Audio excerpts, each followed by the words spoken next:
sejam bem-vindos ao canal IH Sénior da Escola de Educação Sénior, um programa do Instituto Humanos com a Escola Superior de Educação de Coimbra. Neste programa temos o prazer de conversar com o Dr. Capela Miguel, que nos vai falar de narração oral e de contos.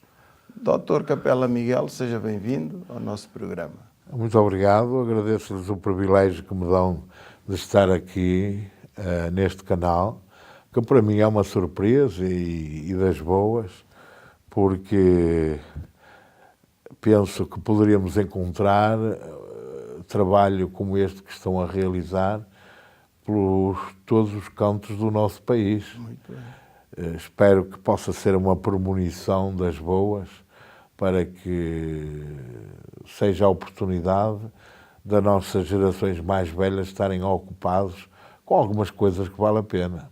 Muito bem. Então, qual é a atividade de um contador de histórias e como é que se especializou neste tema? Eu precisaria de 7 dias, 7 noites para lhes contar a história. Mas como não tenho 7 dias, 7 noites, vou ter que fazer como fazem os contadores de histórias. Seria começar por lhes começar como todas as histórias. Era uma vez um rapazito que nasceu por vontade de um homem e de uma mulher que vieram do sul do país. Ela era de Portimão e ele era de Lagoa. Sim. E que aos 20 anos ele estava a pensar partir para o Brasil para juntar meia dúzia de tostões para ir buscar a rapariga, que era filha única e naquela altura só podia ficar com ela, como era filha única, se o pai autorizasse. Ora, como ele não tinha cheta, tinha que arranjar cheta, dinheiro. E então teve a oportunidade, para quem acredita no destino, de ouvir uma conversa em casa da sua irmã, que era mais nova, 9 anos, de que um grande senhor empresário deste país tinha acabado de fazer um investimento muito grande naquela altura, estou-vos a falar em meados da década de 50, exatamente no norte, e que era um dos grandes armazéns que trabalhava com a África e que não tinha gente, precisava de trabalhadores e não tinha gente porque ninguém sabia lidar com panos. Não era propriamente operários, a produção era muito mais o comércio e as relações com os clientes. Muito bem. Os chamados empresas de tabelados. Então, Dr. Miguel, diga-nos quais os atributos que é necessário uma pessoa para ser um bom contador de histórias. Mas exatamente esta história que eu lhe comecei a contar, em determinado momento foi preciso eu ter a influência da senhora minha avó, que ela sim é que era uma grande contadora de histórias. E para nos adormecer, porque nessa altura, depois das refeições, tinha que se dormir a soneca, ela, para nos convencer a estar às escuras no quarto, passava-se de fazer brincadeiras ruidosas atrás da porta, para nós mantermos a porta fechada. Ela fazia de bruxa, gritava à porta e nós lá dentro nunca arranjávamos coragem para sair. E por isso, como tínhamos que esperar que acabasse, que a bruxa se fosse embora, nós acabávamos por adormecer. Muito bem. Qual é o papel das histórias e dos contos nas faixas etárias mais idosas? Em qualquer faixa etária, os contos são fundamentais.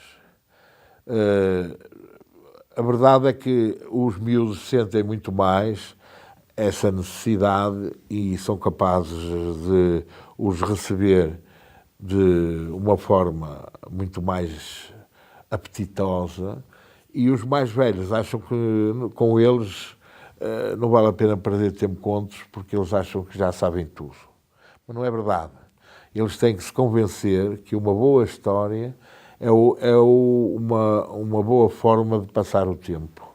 E as boas histórias ajudam-nos também a fazer o exercício da memória, que, como sabe, é o ato fundamental para que algumas até doenças ocupem esse espaço que é necessário às mentes que trabalham, às mentes que se exercitam, sobretudo à memória, não é? E as histórias são fundamentais. Histórias de vida que possam fazer este exercício do conto, estimular a criatividade e a fantasia, é fundamental. Muito bem.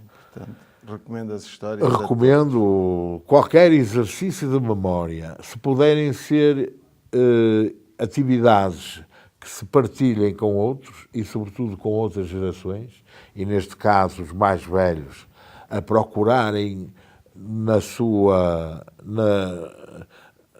memória algumas das histórias que possam partilhar com os mais novos, e não estou a pensar só com os netos, estou a pensar a disponibilidade que muitos adultos podem fazer junto das associações de pais ou junto das próprias escolas, que às vezes é só atravessar a rua e oferecerem-se aos professores para contar histórias dentro das turmas, dentro das classes. Muito bem. Claro que, de repente, não vai acontecer uma avalanche de contadores de histórias, porque, como hoje tirei a oportunidade de explicar, há técnicas para se contar histórias que nós temos que desenvolver, e há muita gente que confunde ler um livro com contar uma história, não é a mesma coisa. Contar uma história não é só abrir a boca e começar por era uma vez e acabar na palavra fim. Não, isso não é contar uma história. Contar uma história tem regras, e essas regras têm que se dominar muito bem. Não é? Não é assim. Contar uma história não é só conhecer a substância ou o conteúdo daquilo que nós estamos a querer comunicar. Contar uma história implica definir um objetivo, e desse objetivo é as conclusões que se podem tirar com essa história que vamos contar. Para que é que ela serve? Porque é que vamos contar? É só para ocupar o tempo do miúdo, ou é para fazer o exercício, uma reflexão sobre determinado acontecimento? E esse acontecimento ajuda as crianças a tirar conclusões. Antigamente usavam-se muito o jogo das parábolas, os livros antigos, as fábulas, tiravam sempre conclusões a partir da história que se contava. Não é? E aqui é, de alguma forma, a mesma coisa. Uma história não serve só para ocupar o tempo, serve para atingir um objetivo. E, sobretudo, hoje, mais do que nunca, são objetivos de cidadania. Em vez de estar aos gritos com as crianças, a dizer não faças isso, porta-te bem, e que isto é uma atitude errada. Não é? É mais fácil dizer, vou-te contar uma história. E quando dizemos isto, a criança olha logo para nós e levanta os braços com uma história. Vamos então ouvir a história. Olha, sabes, o rinoceronte é um animal que fazia como tu. Entrava assim à bruta pela sala de aulas e ele quer saber o que é um rinoceronte. Está na hora de lhe mostrar a fotografia. E eu não sei se todos os miúdos se querem identificar com os rinocerontes. Não é? E se querem ser brutos como os rinocerontes. Já é o primeiro passo para os pôr a pensar. Claro. E se quisermos usar, em vez do rinoceronte, podemos pôr outros. O elefante, o leão. E quando escolhemos um animal, nós estamos a querer definir um perfil de comportamento. Portanto, não é à sorte. É preciso, como nós dizemos, desenharmos o percurso ou o caminho para atingir determinado objetivo. Muito bem, Dr. Capelos. Então, vou fazer mais uma última pergunta. Qual é a importância de eventos como a Semana Aberta da Escola de Educação Sénior? Olha, eu estou muito agradado pelo que vi e pela participação que foi possível. Eu estou convencido que o nosso país ficará a ganhar se este exemplo que vocês nos deram de organização de uma semana com atividades de escola, decorrentes dos cursos que realizam, possa ser multiplicado. Nós hoje em Portugal, como todos sabemos, aquilo que são a faixa etária que corresponde aos idosos é muito grande. Nós temos algumas dificuldades até existenciais e práticas, mas felizmente os idosos conseguiram se organizar em diferentes grupos, desde as academias às universidades de terceira idade. E dentro destas organizações, com atividades próprias, que vão desde a própria formação ou autoformação, os grupos corais, os grupos instrumentais de cavaquinhos, etc. E há, já podemos dizer, dezenas por esse país fora. Agora, a visibilidade, como vocês mostraram e estão a mostrar durante esta semana, é fundamental. As entidades oficiais deste país precisam de perceber que é possível a uma geração, ao deslocar-se para a condição de